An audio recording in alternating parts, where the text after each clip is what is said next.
1 peso Pilipinas. Nakasil na yung lumang barya.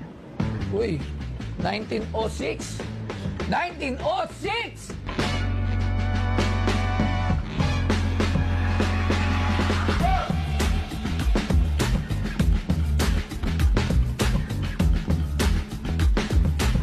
Itinuring na hari ng Philippine Pesos, ang kwento ng 1 peso 1906s ay may kinalaman sa ekonomiya ng mundo noong panahong iyon.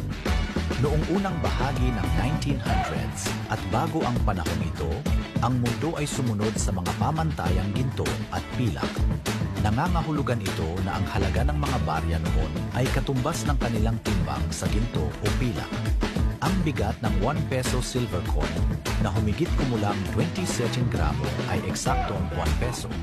Pagkatapos, simula noong 1905, nagkaroon ng pandaigdigang kakulangan sa silver bullion at nagsimulang tumaas ang mga presyo ng pilak na lumampas na ito sa halaga ng mga barya. Kaya, ang lahat ng 1906s, ang S Mint Mark ay kumakatawan sa San Francisco Mint. Ang Pilipinas ay walang sariling mint sa ilalim ng mga Amerikano hanggang 1920. Ang serye ay hinahangad ng mga kolektor mula sa magkabilang panig ng Karagatang Pasipiko. Ang 1906s ay may paggawa ng pera